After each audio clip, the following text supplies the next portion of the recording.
Good evening, everybody, and welcome to this year's Foundation Seminar. I'm John McGill, the District Team Leader for Foundation and hosting for you this evening. I'd like to extend a warm welcome to our guest speakers who are joining us this evening. I'm very grateful that you're giving up your time this evening to talk to us. I'll introduce you as we go along. Our first speaker this evening will be well known to many of you, past District Governor Velma Robinson, who has many hats, including the Rotary GB&I Special Advisor Team Member for Foundation. She's our District Treasurer and District Public Image Lead. Velma, over to you. Thank you, John, and good evening, everyone. Tonight, I'm delighted to share with you the inspiring story of the Rotary Foundation, a global organization that has touched millions of lives around the world. But rather than simply listing facts and figures, let me tell you a story of how a dream was born, how it grew, and how through the dedication of individuals like yourself, it continues to change the world today. The story starts in 1905 with a man named Paul Harris, a Chicago lawyer who was deeply concerned about the state of his community. In the hustle and bustle of city life, he saw how people were disconnected from each other, how neighborhoods were becoming isolated, and how personal interest often overshadowed a sense of community. He imagined a place where professionals from all walks of life could come together to connect, to share ideas, and most importantly, to give back. That vision became the Rotary Club, a club not just focused on business, but on service to the community. And while Rotary began as a local endeavor in Chicago, its impact quickly spread as people everywhere began to recognize the power of service above self. As Rotary clubs flourished and grew internationally, there came a realization: to have a more profound and lasting impact, Rotary needed to formalize its efforts to give back. So in 1917, the Rotary Foundation was born. Arch Klumpf played a pivotal role in the creation of the Rotary Foundation. He was the 6th president of Rotary International, serving from 1916 to 1917. And during his presidency, he proposed the idea of establishing an endowment fund to support the philanthropic activities of Rotary clubs worldwide. At the Rotary Convention in Atlanta, he formally proposed the creation of the Rotary Foundation with the goal of promoting international understanding, peace, and goodwill. His vision was to create a fund that would support educational and humanitarian projects across the globe. Arch committed an initial donation of $26.50, symbolizing the first contribution to what would eventually grow into a global charity. His forward-thinking leadership set the foundation for what would become a massive ongoing effort that has funded numerous humanitarian initiatives over many decades. The Rotary Foundation continues to have a significant impact on global peace and development today. But what exactly is the Rotary Foundation? It's a charitable arm of Rotary International with a mission to improve lives by funding initiatives that focus on education, disease prevention, water and sanitation, economic development, the environment, and of course, peace. It's the foundation that brings to life the noble ideas that Paul Harris had when he founded Rotary, the idea that service is a calling, not just a duty. In 1985, the Rotary Foundation took on what would become one of its most defining projects, Polio Plus. At the time, polio was still widespread in many parts of the world, and millions of children were suffering. Rotary made a bold promise to eradicate polio. It wasn't going to be easy, but Rotary has a long history of taking on challenges and creating change. Through Polio Plus, Rotary raised funds, mobilized volunteers, and worked with the World Health Organization and UNICEF. It's been a long, hard road, but we've seen incredible progress. Today, polio is on the verge of eradication, with only a handful of countries still battling the disease. This accomplishment is one of the most profound achievements in global health, and it's all thanks to the dedication of the Rotary Foundation and its partners. But the Rotary Foundation's work extends far beyond polio. Every day, Rotary clubs around the world are using the Foundation's funding to address critical issues in their own communities. In India, for example, the Rotary Foundation helped build hundreds of schools, providing thousands of children with access to education. In Africa, Rotarians have helped provide clean water and sanitation to villages, saving lives and improving the quality of life for countless families. And in conflict zones, the Foundation supports peace-building efforts, helping to foster understanding and cooperation in some of the world's most fragile regions. These projects are not just about giving money. They are about creating sustainable change. They're about empowering communities to help themselves and providing the tools they need to thrive long after a project is completed. One of the things that sets the Rotary Foundation apart is the commitment to efficiency and transparency. When you donate to the Rotary Foundation, you know that your money is going directly to the cause. In fact, over 90% of the Foundation's funding goes towards grants and programs that directly benefit communities in need. The Foundation operates through a unique system of local Rotary clubs applying for grants, ensuring that projects are relevant to the communities they serve in. This structure ensures that every donation has a lasting impact because it's driven by the local knowledge and passion of Rotary members. But none of this would be possible without you, the Rotarians. Every project, every dollar raised, every life touched is the result of individuals coming together to make a difference. Your commitment to service above self is what powers the Rotary Foundation. When you volunteer your time, when you raise funds, when you share the Rotary message, you become part of this incredible network of people who believe in the power of service. And this is just the beginning. As long as there are communities in need, as long as there are challenges to overcome, the work of the Rotary Foundation will continue. It's a story of hope, of transformation, and of shared humanity. And it's a story that we're all writing together. In conclusion, the Rotary Foundation's involvement in humanitarian projects have made a profound difference in areas ranging from global health to education to environmental sustainability. Its work fosters a spirit of service, compassion, and global collaboration, touching millions of lives and creating a ripple effect of positive change worldwide. The Rotary Foundation's holistic, long-term commitment to creating positive change across multiple sectors make it a standout player in the global charitable landscape. So as we move forward, I encourage each of you to think about how you can contribute, whether it's through your time, your talent, or your treasure, because every act of service, no matter how small, adds to the larger story of positive change. And together with the Rotary Foundation, we can continue to make this world a better place, one project at a time. Can I say thank you to you all for your dedication to service and for being part of this incredible story. But most of all, thank you for giving me the opportunity tonight to tell you the story of the Rotary Foundation. Thank you. Thank you very much, Velma, for setting the scene for this evening's programme. One of the areas of focus is education. And as we know, education is the route out of poverty. It can not only bring freedom, but it can also help to solve problems and enhance life through innovation.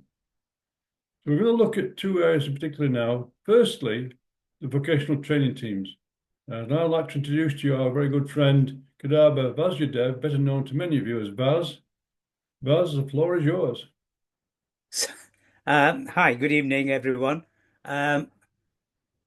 I'd like to start off by saying that I'm very proud to say that I, as a Rotarian, I'm a peace builder. And I would also say that all of you as Rotarians are also peace builders. In fact, we Rotarians wage peace, and I'll elaborate further on this. Rotary is built on connections. We are very good at building connections with our local communities, global communities, and one of the ways we do this is by enabling vocational and cultural exchanges of people. And these vocational and cultural exchanges lead to greater understanding, which leads to eventually to peace. For example, take two communities. One community lives like this. They have access to good health. Beg your pardon.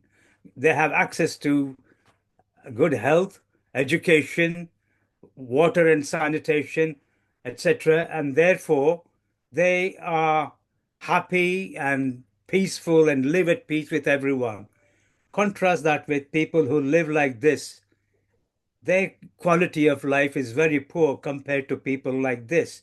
So what we Rotarians do is try to improve the quality of life of people living like this to enable them to live, we try as far as possible for them to live as comfortably as this, and therefore they can also live at peace with each other and with other people as well. So therefore, we promote peace in whatever we do, whatever projects we undertake, they all lead to peace eventually. So way back in 1965, Rotary Foundation, our charity, set up a program called Group Study Exchange, and which lasted until 2013. This program enabled people to travel to other countries and establish links and get to know people from other cultures, etc., professions.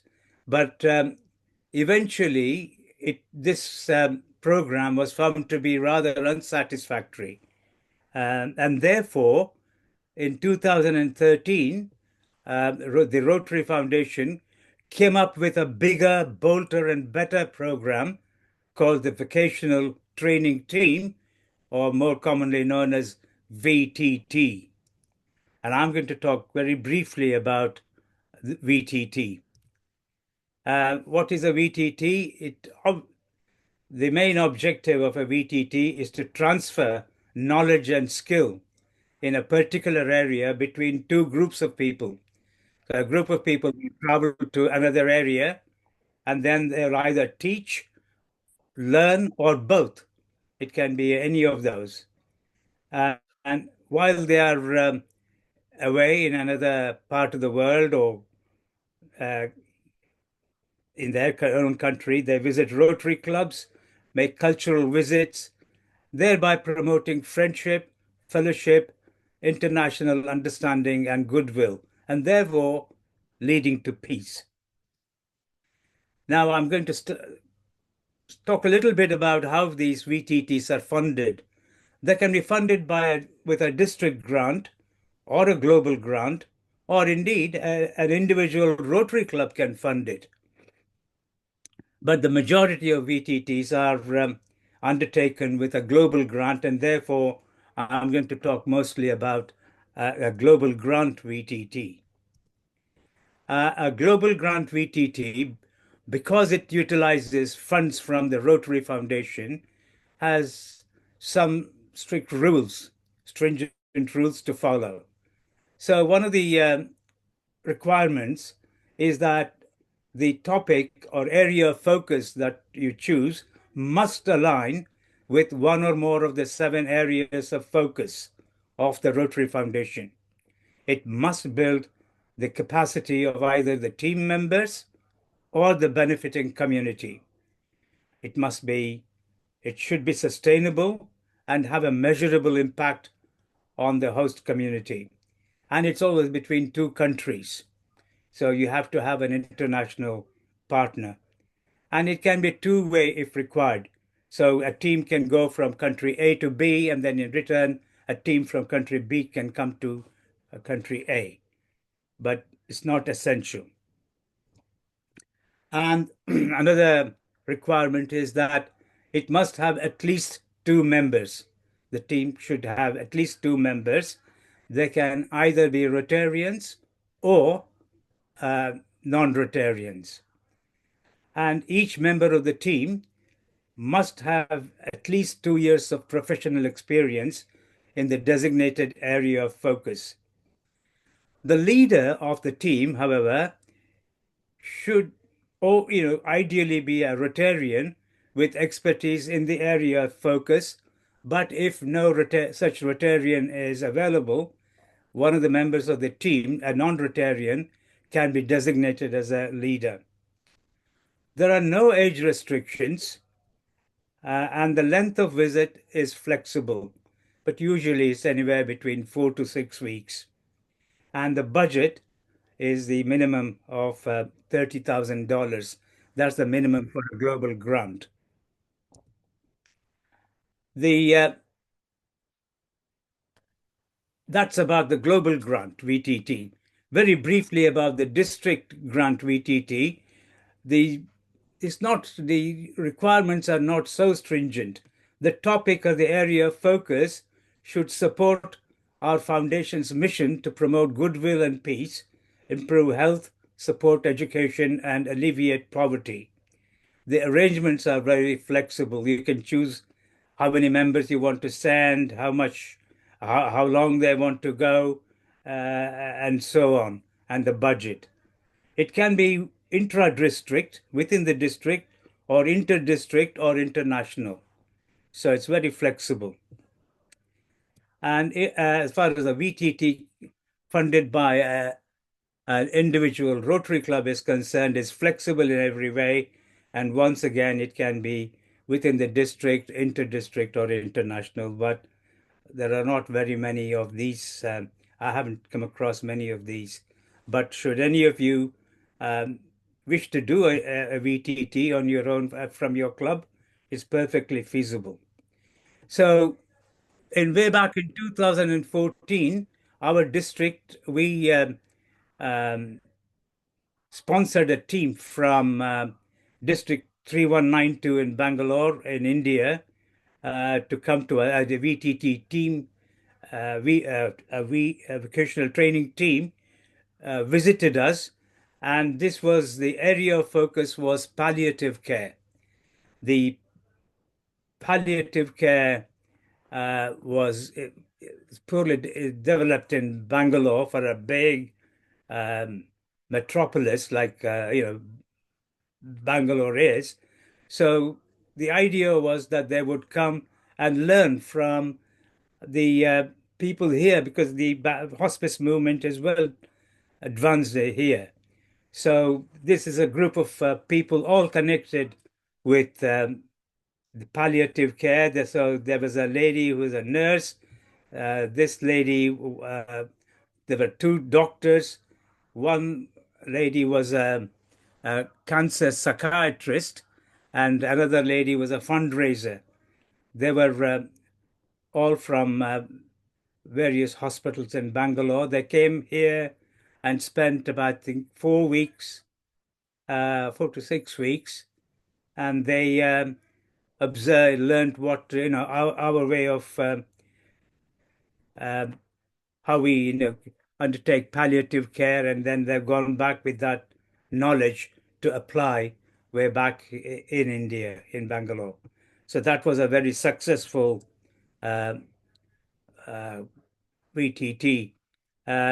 And in last year, along with a few other districts, we undertook a VTT. The area of focus was facial reconstructive surgery, and this was to Sri Lanka. We propose to do another VTT in March this year, and the idea is to enable 2 English teachers from government schools in Bangalore in India to come here and spend 2 weeks and observe and learn how English is taught in this country. And we are applying for a global grant of $30,000. We are thinking whether we should have a return visit. In other words, 2 teachers from here go to Bangalore later on, but that's not finalized as yet. But you'll hear more about this VTT in due course. Benefits of a successful VTT: it increases the capacity of the host community to solve problems and improve the quality of life. And there are a number of benefits of a successful VTT. Targeted skill development, depending upon the local needs. It can be healthcare, education, business development, technical skills, and so on. Community engagement, leadership development for the Rotary leader, networking opportunities for the team. And we are, at the end of the day, promoting one of the objects of our Rotary Foundation, which is, to bring about international understanding, goodwill, and peace. So that's how we promote peace, by undertaking VTT. Thank you. So good examples there from Baz about how working together can make lives better. Just mention as in passing that this is being recorded, so you can catch up later. If you have any questions, can you please put them in the chat box and we'll try our best to get to them in due course. Now, as I mentioned, education, there's 2 parts to this. Education is a problem solver and an innovator. So our next guest is perhaps best exemplifies those traits. As you know, we've had a global scholar in the form of Jack Robinson, who's been conducting research into cancer and Alzheimer's. I'm delighted to welcome Jack this evening to give a presentation together, I hope, with his tutor supervisor, Dr. Georgie Tabrutrava of the University of Central Lancashire. Welcome, Jack. You can please address the seminar. Is Dr. Georgie with you? He's here. Can you hear me? Yes, we can hear you, Hello? Dr. Georgie. Okay. All right. So can we start now? All right. Okay. Thank you. Thank you, John, for that introduction. I have Jack with me here. I think we will spend a few minutes just trying to set the scene first. We won't touch any signs for now because I think we have a pre-recorded presentation which we will play after Jack has spoken, done his bit, and then I will probably summarize. Me and Jack will summarize before we finish in the end. Just to start this session here, for those who do not know me, I am Georgie Tabrutrava, Dr. Georgie Tabrutrava, from originally from Fiji Islands, and I've been living here in the UK once when I've completed my PhD here in the UK, and have stayed some time and have ended up here at UCLan as an academic and teaching chemistry. I'm a chemist. My area of interest is in natural products chemistry, which is the drug discovery part, which we like to discover new molecules that can be one day be turned into drugs. I won't touch more on that other than what I would like to say that Rotary really has one thing that I really would like to say to thank Rotary, which I would probably say in the end, is that because Rotary has enabled Jack to find himself. That is really what I would like to say at the moment. Without Rotary, Jack wouldn't have found himself as, I think, as a person, as as a student of science, and particularly as a human being in terms of where he wants to go and what he wants to do. I've taught science for a long time, and I know students come to my office when they want to do higher degrees, and I always try to ask them difficult questions to say, is it really something that you really want? Is it something you really want to do this, to sacrifice all your life to do something so intense, and it is very, very difficult, it's very hard.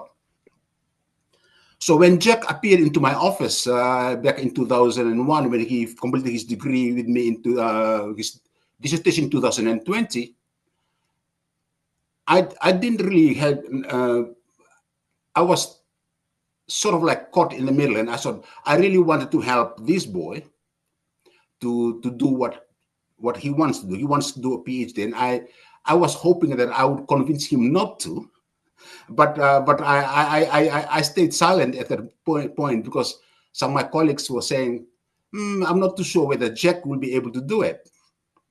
And after a couple of meetings with Jack, and I said, Jack, this is going to be a big commitment for you and for me. As long as you are committed, and I would like that would be enough for me. If the commitment that you will make for 3 years. And little did I know that the next 2 years was little did I know about Jack coming from the background where he comes from. It has not been a very, very easy journey for Jack in terms of that. And I would just like to cut that short now. And I think Jack is on the brink now of making it. He has done the greatest thing that he can ever do, was to submit his doctoral thesis, which was, I think, was it 2 weeks ago, or was it last week, Jack?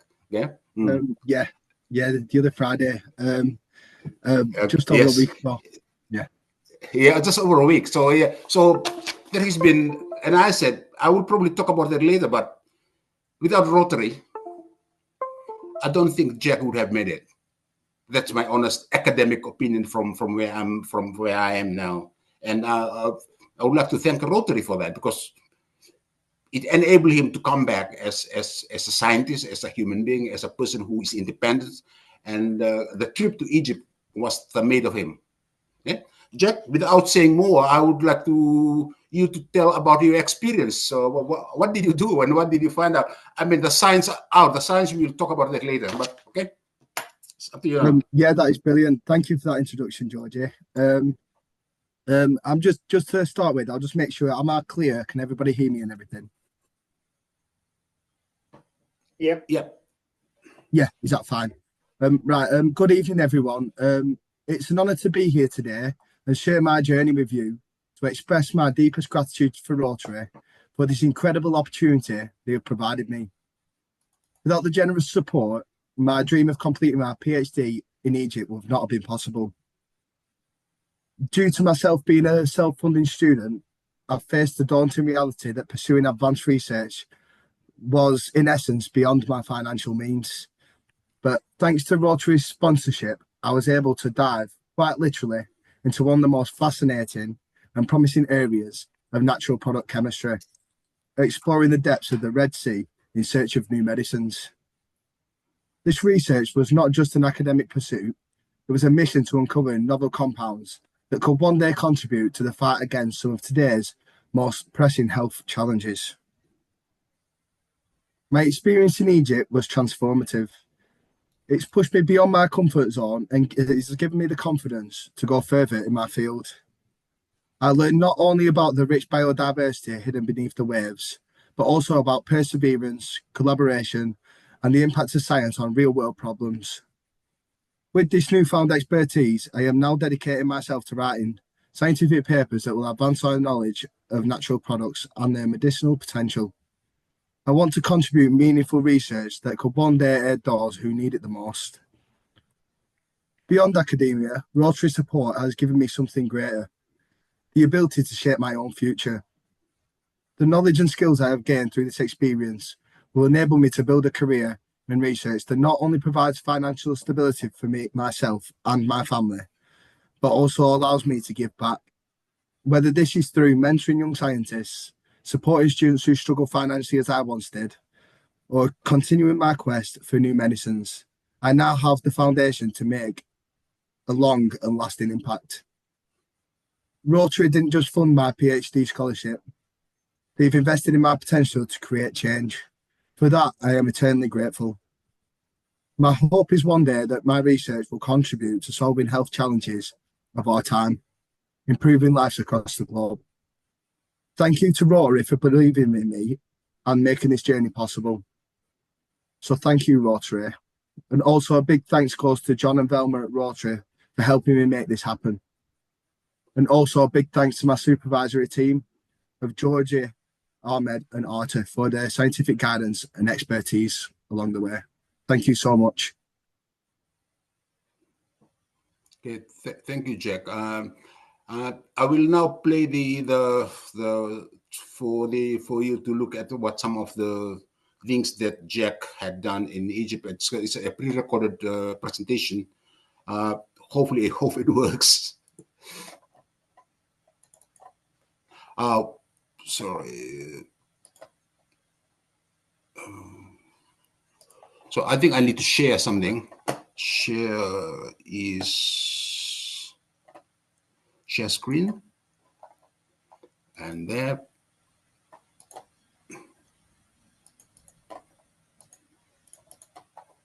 Share. And then we will. Can you see anything? Yeah.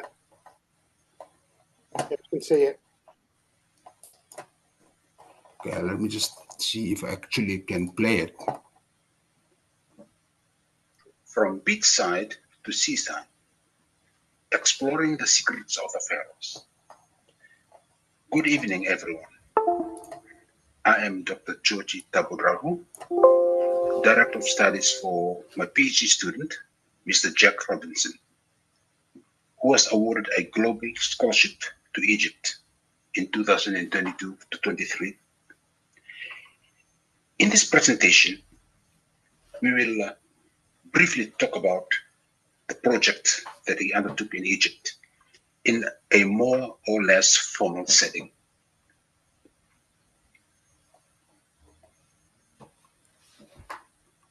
The increase in life expectancy in the Western world has come at a huge cost in terms of rise in both cancers and Alzheimer's. Hence, to live longer, we need new drugs to combat these two diseases and help keep us alive and hopefully not from our bedside.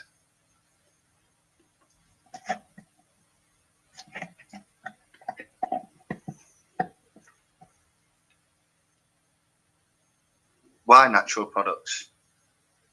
Natural products are valuable in drug discovery because they come from nature's own chemistry, often designed to work well in living systems. They offer unique structures and effects that make them excellent starting points for developing new medicines. Firstly, was the collection of samples. There were 3 collection sites. The first was Ormond Garden in Giza in Cairo. The second was Wadi Natrum Salt Lakes. And finally, the third was the Red Sea coral reefs at Hurghada. Why Ormond Garden? Ormond Garden is a beautiful botanical garden, rich in biodiversity, with a variety of unique plant species. It served as my first field site for practicing microbiology techniques in a natural environment. Why Wadi Natrum Salt Lakes? The extreme salinity of Wadi Natrum Salt Lakes has led to unique adaptations in the plants and organisms that thrive there. These extreme conditions mean the local species may contain new and fascinating natural compounds not found elsewhere. Why the Red Sea coral reefs? The marine ecosystem of the Red Sea is a hub of biological and chemical diversity. This environment has produced novel chemical compounds with immense potential for drug development. Many of these recently discovered metabolites possess strong pharmacological properties, making marine organisms a significant source for innovative therapeutic research.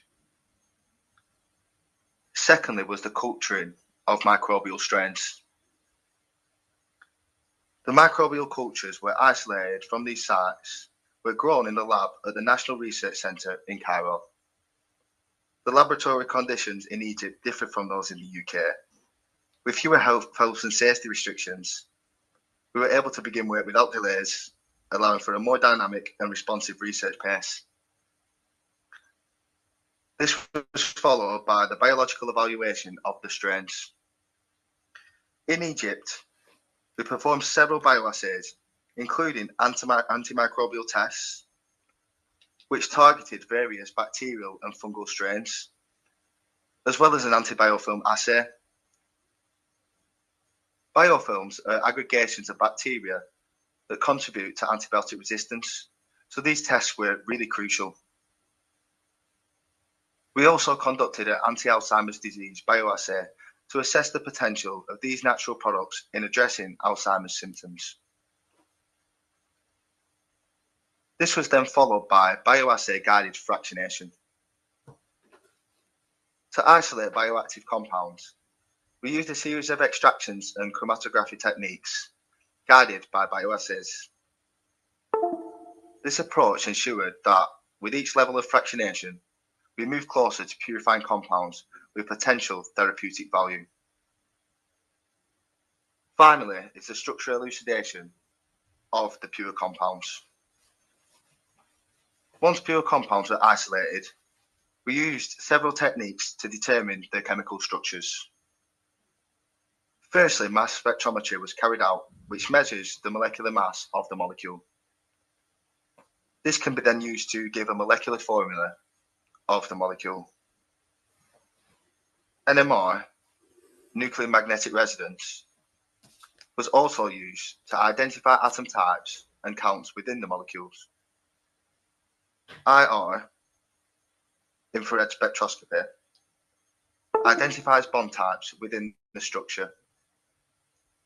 Also used is UV or ultraviolet spectroscopy. This provides information on the molecule's chemical framework. And finally, CD or circular dicohism spectroscopy. This is used to reveal the orientation of specific bonds within the compound. My experience on the trip.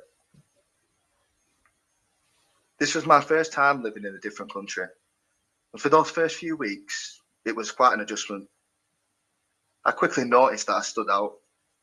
The locals would often stare at me as if I'd just landed from another planet, probably because they'd rarely seen tourists in their area before. That unfamiliarity faded quickly, however. After a few smiles and friendly gestures, they warmed up and I started to feel more at home. Communication was a bit challenging, as no one spoke any English. In shops, they would type prices on their phones to show me what things cost. This was a small act of kindness that made me feel very welcome. The people in my neighbourhood were incredibly kind and went out their way to help me settle in. They answered all my questions and showed genuine interest in helping me adapt.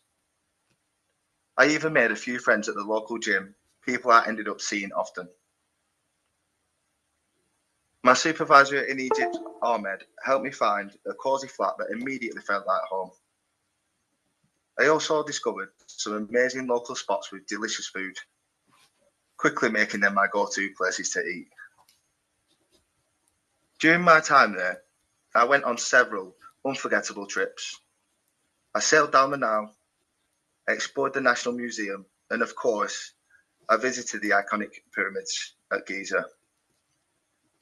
I actually lived in Giza, but even then, I was still a good 13 miles from the pyramids. This really gave me a perspective on just how vast the Cairo area truly is. Living in a non-tourist part of Cairo, the real Cairo, was an eye-opening experience. It gave me valuable insight into daily life in an environment so different from the West, providing me with a profound and lasting life experience. Living here was truly eye-opening, experiencing firsthand how people in less affluent countries live underscored for me the importance of accessible healthcare. It's clear that there is a significant need for new pharmaceuticals to address diseases that might otherwise go untreated in communities like this.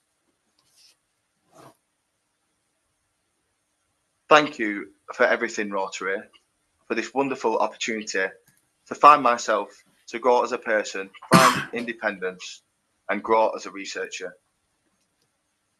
This project has enabled me to discover that scientific explorations can be really exciting and interesting, but can also be fun.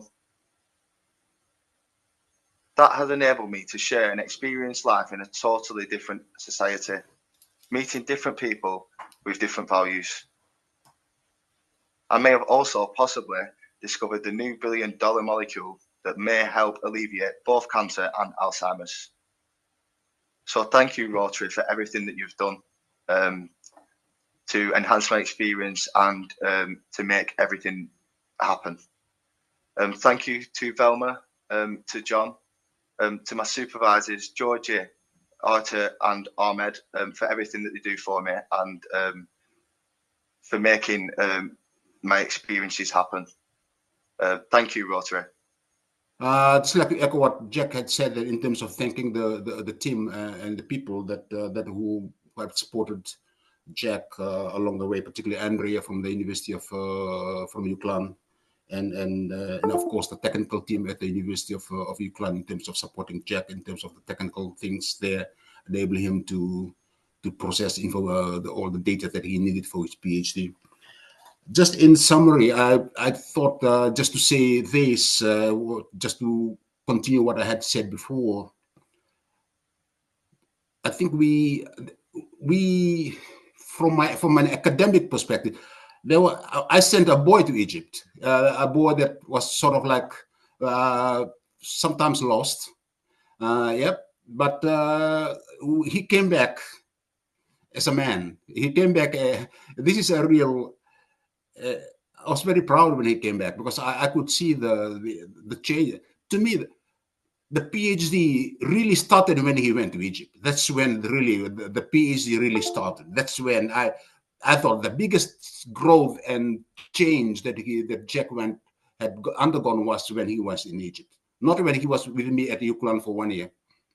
So that's when I would like to thank Rotary for that, because without Rotary, Jack wouldn't have found himself, because that's something that a dream of every academic is for his student to be able to identify himself, to find himself in this wide world of academic life. Jack, I think, finally found himself, and he came back. He basically knew what to do.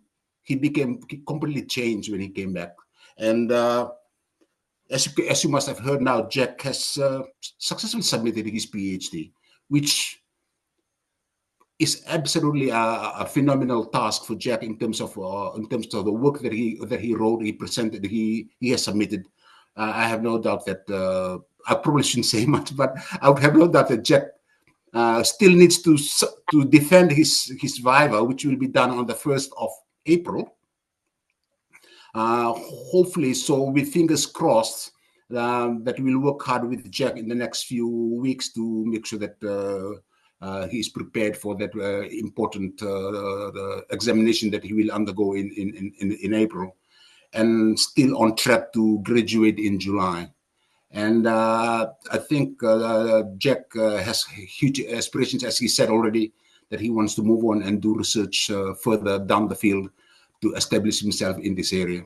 And hopefully, as what he promised Rotary, that one day he'll be able to do something for himself and for the people that sponsored him. Yeah? Thank you once again, and I would like to thank Rotary, John and Velma and everybody for for your immense support, not only for Jack, but for me as an academic, for UCLan as a university. Thank you very much for the wonderful support that you made, that you enabled Jack to do a wonderful job, not only scientifically, but as a person. Thank you, John. Well, thank you, Dr. Georgie, and thank you, Jack. It's quite moving to think that Rotarians have helped Jack through the global grant system to what is important research in 2 areas that's high on the list of health concerns, not only in this country, but around the world. The word change got mentioned a few times there, and I think that's one of the big things that Rotary tries to do. And Jack mentioned that he wants to change lives, which is what Rotary wants to do, is to change life for the better. And we're very grateful for your comments about Rotary. And we wish Jack all the best for the future. And hopefully we'll see him again in not too distant future with his little title at the front of his name. All right, Jack? Thank you so much. Okay. Well, thank you very much to you both. Okay. We do, in fact, have a new scholar now that's in the system, and he's ready to go, hopefully, shortly. And he's a chap called John, and he's conducting research into low numeracy rates in Nigeria and to develop a new model of education for low achievers. And as we all know, as we've already said, education is the root out of poverty. I'd just like to remind you a little quote that Nelson Mandela said. He said, "Education is the most powerful weapon that you can use to change the world." And there's that word change again. So thank you again to Dr. Georgie and to Jack. Now we're going to move on to another important area of Rotary work, and that's polio. Now, I don't know if any of you follow the TV program called The Midwife, but it was coincidental and very timely that last night's episode included a polio victim in an iron lung. We have another special guest this evening, and that's the End Polio Now campaign regional officer, James Carmichael, who can bring us right up to date with what's happening with the campaign. James, it's all yours. Hello, everyone. Hi. Thanks for having me. I always think it's useful sometimes to remind us all why polio, why it was chosen, and why it's a particularly significant disease. So in the first case, other Rotarians have said to me that, well, polio is a condition these days that people get, and you get over and you carry on as before. And I can tell you that's absolutely not the case. Whenever someone contracts a polio infection, remembering that the disease is incurable, all that medical staff and supporters can do is nurse them through the initial effects and let the disease run its course. What polio does, what it always does, is cause encephalitis. It damages parts of the brain and parts of the central nervous system. And that damage is permanent. It cannot be alleviated or changed, currently at least. The damage done by polio is lifelong. It varies enormously from individual to individual. Some have crippling conditions from initial infection throughout their whole lives. Others make a recovery of a sort. That was certainly with me. I recovered from polio. I had a fairly normal life and then discovered that there was something called post-polio syndrome, which comes back to bite you later on in life. The truth of the matter is that polio is a life-changing condition. And the interesting thing about this is, of course, that it doesn't just stop with physical problems. Those who have contracted polio often find that they're excluded from economic opportunities, from employment, from job chances, as it were. They're marginalized in society and excluded. This extends to a degree of social exclusion. And of course, that also can mean psychological conditions and problems. So when someone has polio, particularly in underdeveloped countries where there are still many fears about the disease, they can find themselves very much on the fringe of society and very much excluded from opportunity. It has a marked effect not just on an individual, but on families and communities. It's been estimated that the eradication campaign has ensured that over 20 million children have avoided polio infection. But it's important to appreciate that's also 20 million sets of parents who didn't have to deal with the psychological stress of a child with polio and the fears associated with that, and nor did they have to struggle with the economic consequences, the financial burden of dealing with a child with polio. It's also 20 million communities that didn't have to cope with the threat of polio on their doorstep. So the impact of the vaccination problem is truly incalculable. It's huge. And more than that, of course, the economic burden to a society that is in the throes of a polio epidemic are enormous. And the savings garnered by societies where polio has been eradicated are huge. They much outweigh the actual investment and cost of eradicating the disease in the first case. It's estimated that in 2023, the eradication campaign managed to vaccinate over 400 million children. The scope of this campaign, the impact of it is just enormous. And beyond the campaign itself, there's a legacy. Again, it's been calculated that the impact of the COVID pandemic was significantly reduced because of all the medical infrastructure, the teams of people who were trained in vaccination delivery, the teams of people who could help communities. Their work minimized the impact of the COVID pandemic in a very significant manner. So the End Polio campaign is not just about vaccinating children. It's not just about training people and educating people about vaccinations and their importance. It leaves a legacy of development and infrastructure that has a huge impact in societies. Now, I'm sure many of you will know that last year there was a spike in polio cases across Pakistan in particular and Afghanistan. It is thought there's a roughly 5-year cycle of polio in these areas, and that every 5 years or so there's a spike in the number of cases. It's also the case that the situation in Pakistan and Afghanistan is enormously complex. There are huge difficulties involved in reaching everyone and treating every child. But if I go back in time, if we go back just over 10 years ago, the situation in India was not dissimilar. There were huge problems of dealing with mobile populations, cultural resistance, extremist groups, all sorts of complex issues that had to be faced and dealt with. And there was a point in that campaign in India where there was a genuine feeling or genuine fear that it couldn't be done, that it was going to be impossible to eradicate polio in India. But last year we celebrated 10 years of India being polio-free. And the message really was then that if it could be achieved in India, if India could become polio-free, then there was no limit to what could be achieved. Any country could become polio-free. There are similar problems and issues in Pakistan today. Mobile populations, cultural resistance, political upheaval, security issues about vaccine teams being attacked, all of the same kind of mixture of difficulties and complex issues. But it can and will be achieved. Polio will be eradicated in these countries.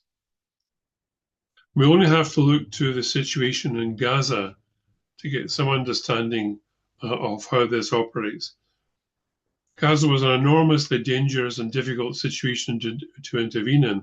So when a child was discovered to have polio in Gaza, the threat of a widespread infection and a very serious epidemic was very real.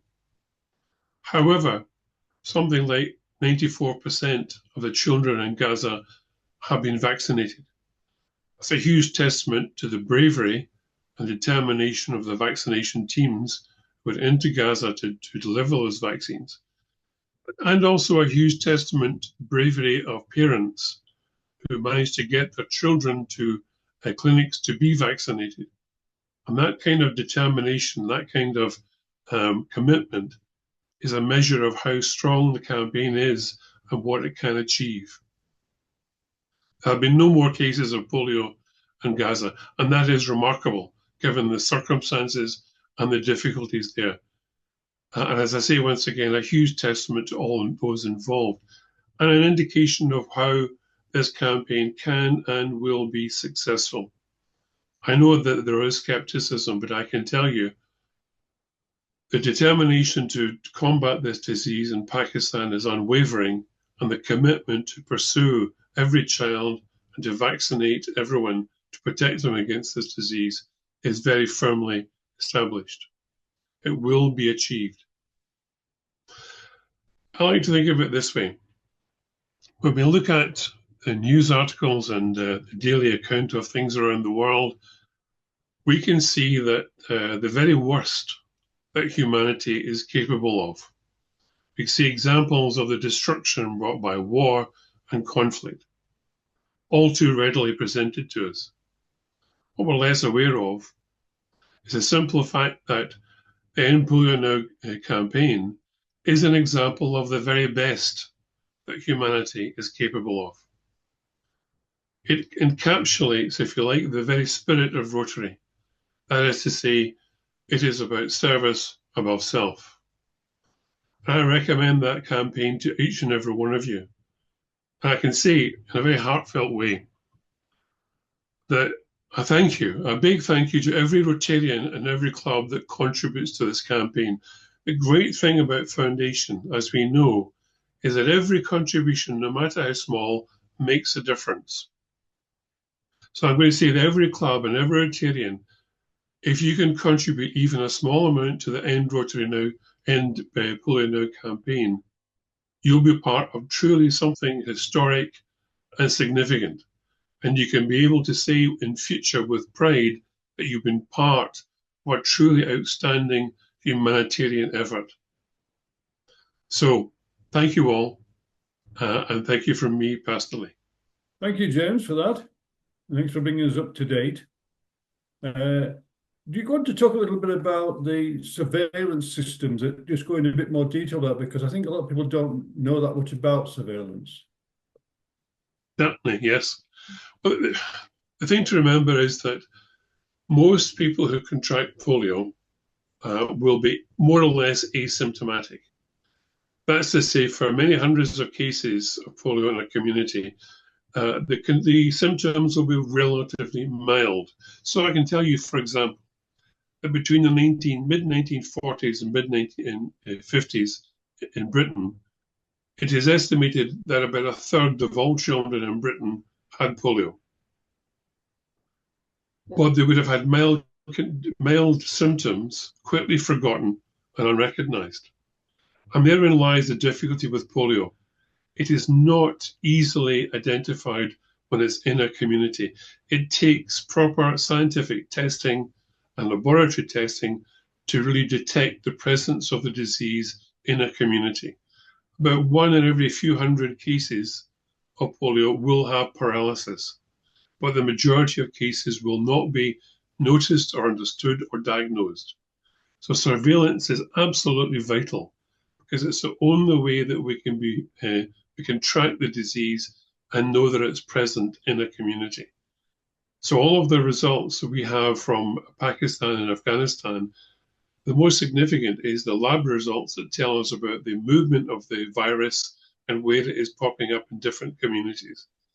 I can also tell you, last year, the surveillance systems in London detected traces of the disease, and similarly in West Sussex, it was picked up. It's also been picked up in Toronto, in New York, in Jerusalem.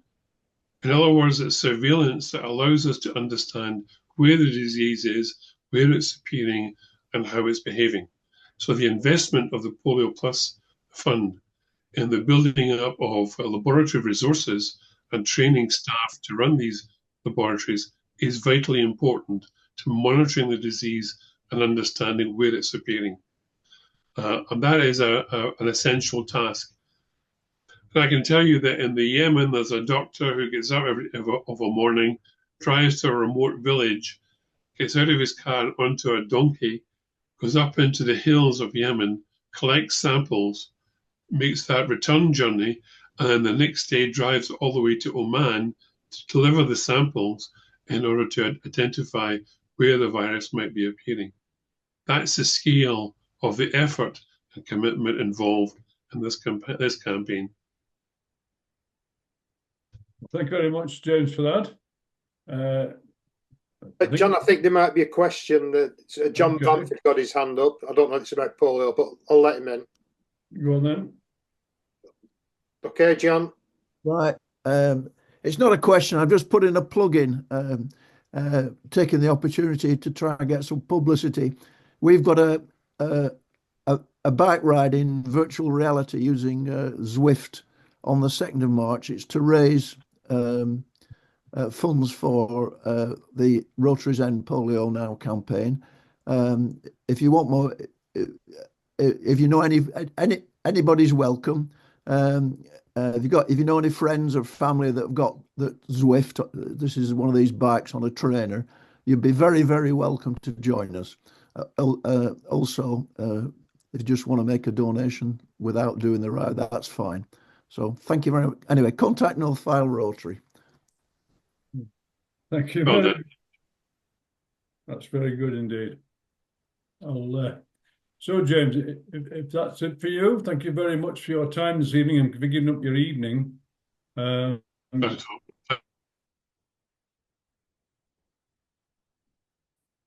to India, and we've seen what it's like in real terms for people to have polio.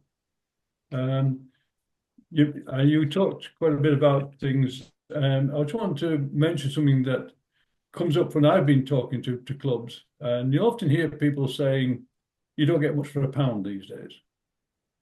And I have to remind them that if you donate £1 to End Polio Now, Bill and Melinda Gates adds 2, that makes £3. Now, it might sound that that's still not a lot of money, but £3 buys 15 of the new vaccines. And as you rightly said, that's 15 children will not get polio, 15 children that will not have to live with disability, 15 families who do not have to bring up a disabled child. Oh, that's not bad for £1. Indeed. And the great thing about Foundation is its effectiveness in translating a donation into action. That's one of the remarkable things about our charity, that it's so efficient in doing that. So it is literally the case that every donation makes a difference and contributes to the campaign. Certainly does. Thank you very much, James. Thank you. Rotary is on the front foot when it comes to service and improving lives, both locally and internationally, and it's often underpinned by Rotary grants. So I'd like to welcome our dear friend, the District Grants Officer, Sam Jones, to talk to you about that. Sam, the floor is yours. Thank you. Thank you. Just a few words about myself. I've been a Rotarian since the early 1970s and most of the time at Preston and Mount Innes. I'm a former district treasurer and an assistant governor, and I've been the grants officer for our district since 1st of July 2020. My next one, please, Malcolm. What I want to do this evening is just take you through the general headings that are on the slide. I'll sort of tell you when I'm moving from one to the other, but it's got to be a pretty quick tour because John has been very generous and given me 10 minutes to do my slot. So my introduction heading covers the following. There's a lot of detail involved in the process of applying for grants and most importantly, complying with the conditions on which they are made, which I just cannot cover in any depth in the time I have. But the foundation part of the Rotary International website and the Rotary Learning Centre are both excellent sources of information. For Rotarians who wish to have a full understanding of really what grants are all about, I would advocate the Learning Centre course titled Grant Management Seminar. As a bit of an aside, I to qualify as your grants officer, I had to do quite a lot of the Learning Centre courses last June. I started off as a skeptic, but ended up as a convert. They really, really are good.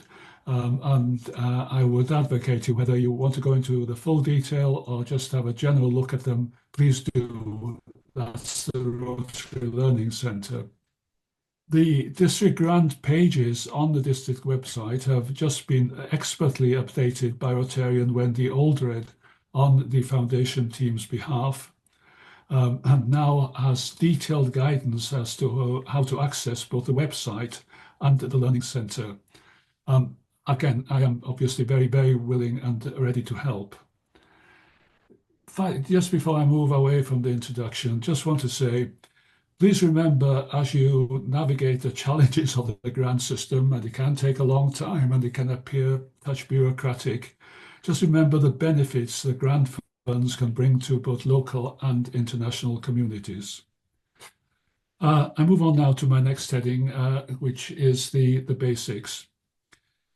The foundation awards two sorts of grants, global grants and district grants. Because of the time constraints, I'll be talking just about district grants this evening. But to give you an impression of the significance of global grants, 148 grants worth $5.18 million were made to RGBI in the Rotary year 2022-23.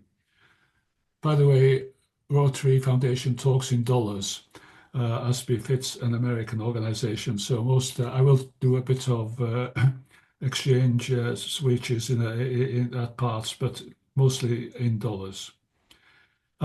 Very broadly, what our district can receive from the Foundation for District Grants depends on what clubs in the district contributed to the Foundation 3 Rotary years ago.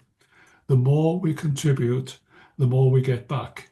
And for the coming year, there's a vivid visualization, really, of what can happen if perhaps we fall a little behind in the contributions we make. Because, as I've just said, the more we contribute, the more we get out, and the converse applies, that really we will only get out what we put in.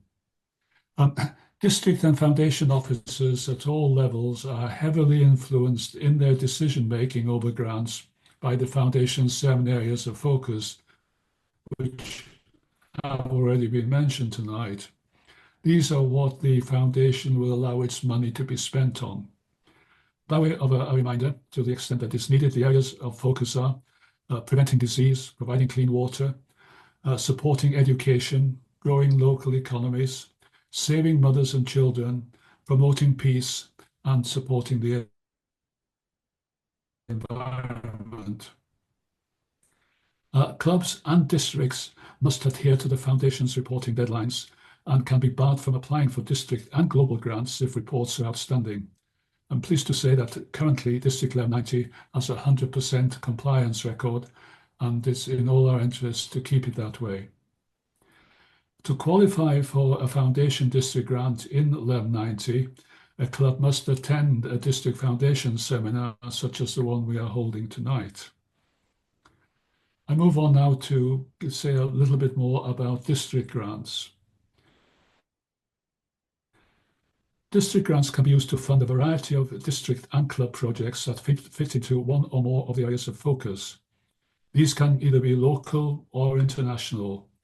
Districts may, by applying to the Foundation, use up to 50% of the amount allocated to them under the 3-year rule, which is known as the District Designated Fund, which is usually abbreviated to DDF, to receive one lump sum district grant annually. This grant can be distributed by the district between qualifying clubs that have applied for a grant, subject to obtaining the Foundation's approval to the grant. In the 2022-2023 Rotary year, 144 district grants worth $481,729 were awarded in RGBI. In the current Rotary year 2024-25, District 1190 has applied for and received 9 district grants totaling $12,650. Grants totaling $14,724 could have been awarded if enough qualifying applications have been received. The amount likely to be available to the district for district grants in the 2025-2026 Rotary year will possibly be lower than in recent years because of the level of the district's contribution to the annual fund in the Rotary year 2022-2023. In recent years, the maximum district grant that District 1190 has awarded per project is 50% of the project cost, but not exceeding £1,500, and the club can normally apply for only 1 grant per Rotary year. The club and/or its partners provide the balance. This maximum figure awarded per grant of £1,500 may need to be reviewed for the Rotary year 2025-2026. Applications for a district grant must be made on the form, which can be downloaded from the Foundation Grants section of the Foundation part of the district website. The form is available in both PDF and Word format. If you have difficulty in downloading the form, please get in touch with me and I will help. The form is in 2 parts. Part 1 is the Memorandum of Understanding between the club and the district, which must be signed by club officers. The memorandum sets out the responsibilities of the club if it is awarded a grant, and the club must comply with all the conditions and requirements of the memorandum. It is important that a club applying for a grant understands the responsibilities it's taking on. The MOU is much more than an administrative document. Part 2 of the form gives details of the project the grant will finance, provides an outlined budget, and covers the sustainability of the project. Very important point is that work on a grant-assisted project must not start until the Foundation has approved the application. What I'd like to do now, please, is move on to the examples of some successful 2024-2025 applications for district grants. The first one is a Kendal Rotary project. Kendal Rotary has a long-standing association with the village of Kirula in the Everest region of Nepal. In 2015, the village sustained significant destruction from a second large earthquake, which damaged both buildings and the social and cultural life of the village. A community hall costing £55,000 is being constructed to improve the community medical and educational facilities of the village. Kendal Rotary is using its own funds and a district grant of £1,500 to cover the cost of fitting out the hall with toilet and washing facilities and to provide a supply of fresh water.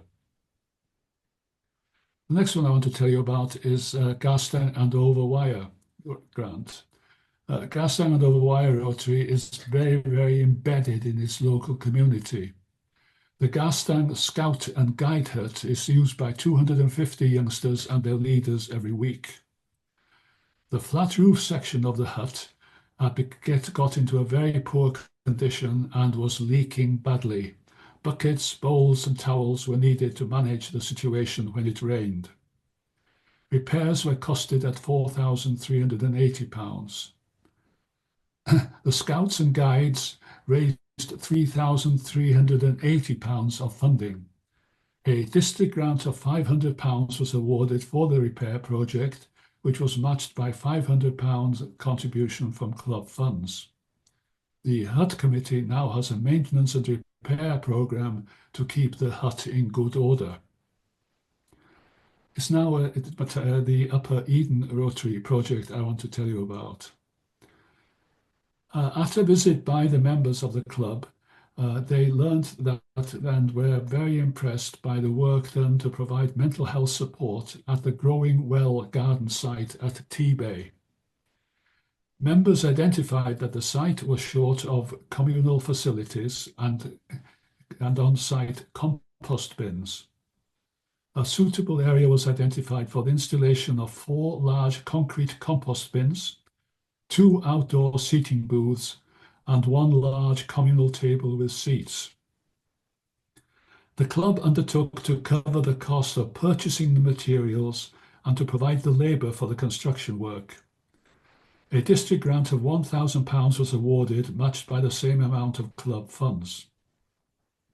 The work has just been completed, and the photograph sent to me with the club's report shows members hard at work and not always in good weather. The project took 306 man-hours to complete. 14 Upper Eden and 2 Appleby Rotarians, helped by 2 guests, carried out the work.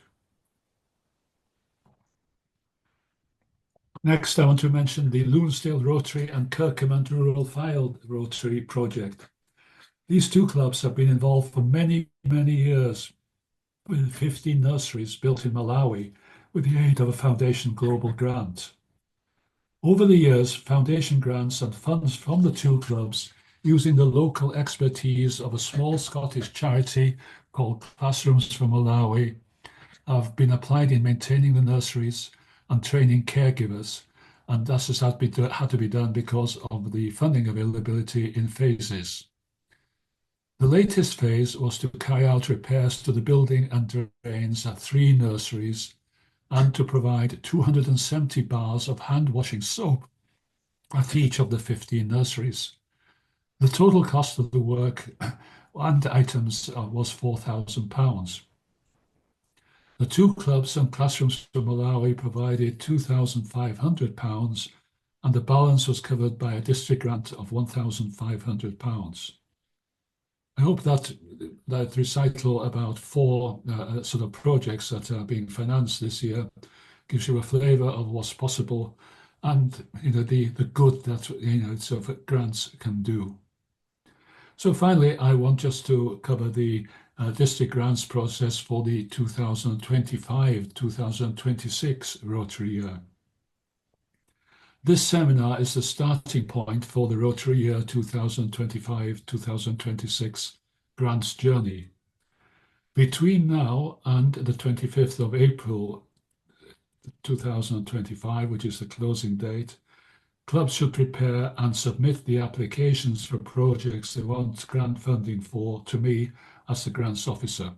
If you want help and advice in doing this, and perhaps to discuss the project and its feasibility, then please do get in touch with me.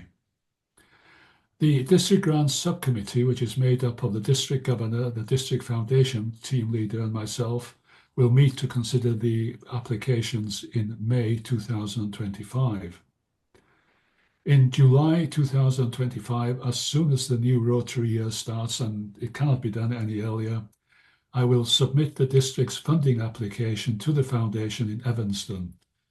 The online submission I make gives a summary of each of the projects in the application, and the Foundation very generously gives me a very strict allowance of 400 words per project.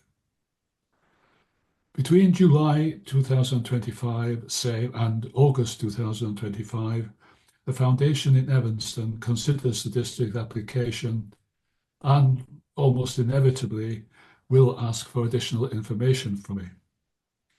Hopefully, and it's happened every year so far, the Foundation will agree the district application and will send the funds to the district bank account between late August and early September 2025.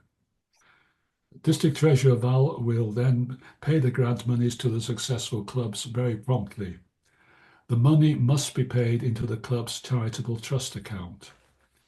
Clubs will be required to submit reports to me as a grants officer detailing progress with the project by the end of March 2025. And I must report then on the progress with the projects to the Foundation before the district can apply for another grant. That's most of, and in fact, practically all of what I want to say, but I want to finish with an important message which I've already tried to give once. Please do apply for grants. your communities will benefit. And please remember, the foundation is our charity. Thank you very much for listening, and I'm very happy to answer questions. Thank you very much, Sam. You've quite rightly concentrated on district grants tonight because that's the one we tend to get the most of. But we would encourage clubs, if you've got bigger projects, to start the process by contacting yourself or me or any of the team to talk it through, because it is quite complicated, isn't it, the global grant system? Yeah. And all I can say, again, is what I said early on. Do use the Rotary Learning Centre. The courses there are really, really good. As I say, I started as a skeptic, and I am now a convert. And the grant management seminar, it takes you about 3 hours to do, but it really, really is worthwhile. Yeah. So if anybody wants to talk about any of the grants, contact myself or Sam or any of the team, and we will be there to help you. Thanks very much. Some John, good examples there. Yeah. There's a question for Sam. Is a new form for applications for a district grant available? Yeah, they're on the foundation part of the district website under the district grants heading. There it's in two formats. There's a Word and a PDF one, and you can download them. If you struggle, then come back to me and I will help. But you should be able to download them. And as I said earlier, the grant pages on the website have just really been updated very skillfully by Wendy, and you should be able to access the forms and also get onto the Learning Centre for further help. So it should be, but the forms for 25-26 have been on the website for a few days now.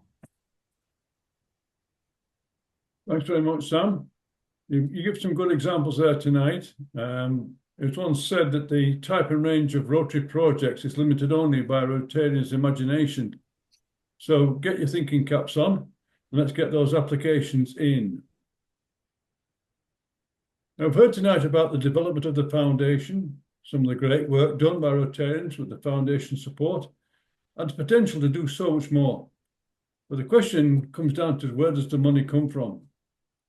And the answer is quite simple. Most of the money, it comes from people like you, from the membership. In fact, 75% of all the foundation's income comes from Rotarians. Now, this happens in many ways.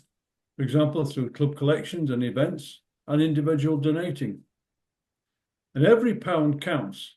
As I mentioned with polio there, the combined with donations from other Rotarians around the world, some really big projects can be done. Now, we mentioned there, what can you do with a pound for polio? Let's take it down even lower. What can you do with 10 pence today? Let me tell you that today, in India, you could buy a pack of glucose biscuits or washing powder or a bottle of clean water. In Thailand, you can buy some fresh fruit and vegetables and possibly meat as well. In Iraq, you can buy a loaf of bread. In Gambia, a bag of potatoes. And in Pakistan, a pack of rice. So a pound would buy 10 times that.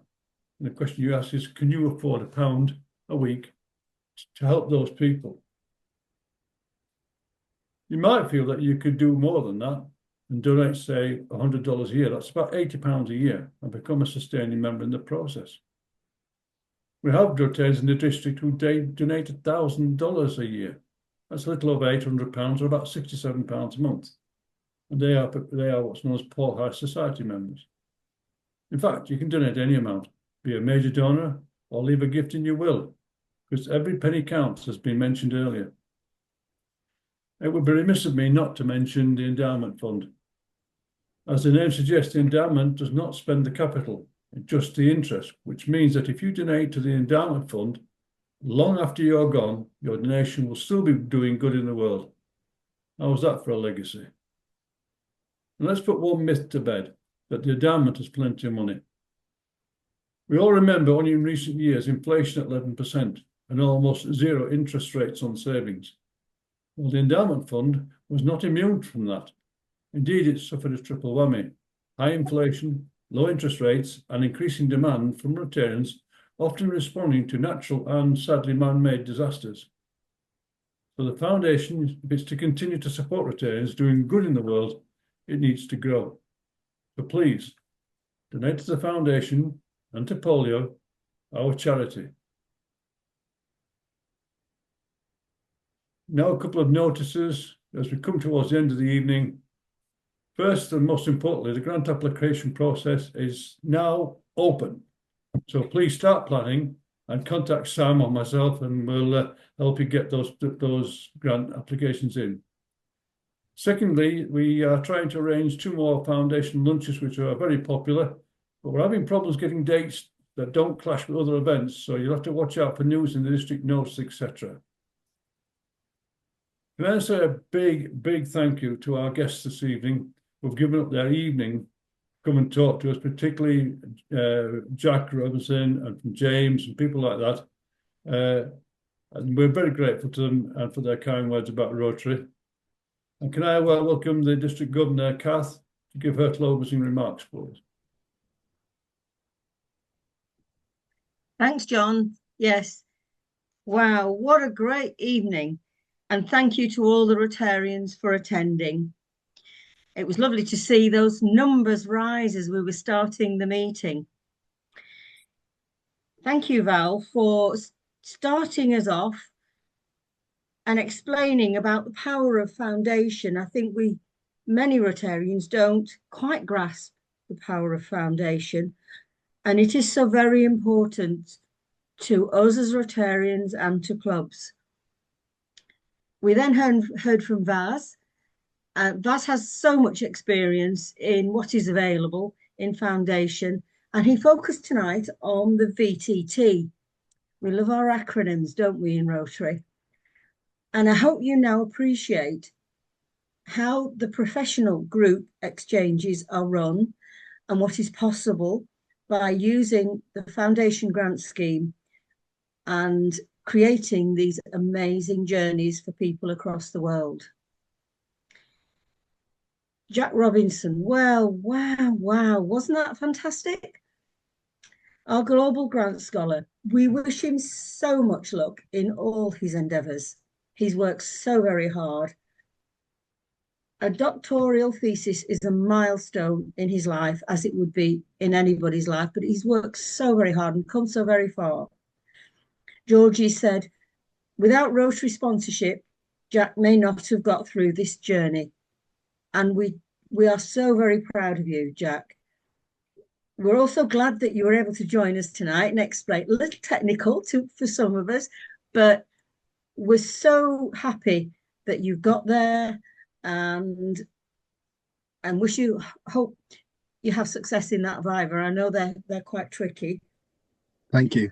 We watch your future progress, and please keep in touch. And all your research, you're going places, you really are. James, you talked about the End Polio campaign, told us of the story of polio, which many of us have heard many times, but it's so interesting to hear your take on it and how terrible it can be and why we must continue to pursue till we have rid the world of this terrible disease. You mentioned about not only we're paying for vaccinations, but also the monitoring. And that was a complete insight. And I think we all forget that this work is continuing all over the world, and people taking risks and traveling miles just to get information. Sam, our grants expert, wow, he is an expert, isn't he? Details, we benefit from those details. And so please ask Sam if you are struggling with any of the details of the grant system. It is tricky, the forms are tricky. Thank you for the plug for the Learning Centre, Sam. Kevin Walsh, our District Learning and Development Officer, is also available if you're struggling to get onto that learning centre and find the correct programme. There are so many of them. I know because I've done them all.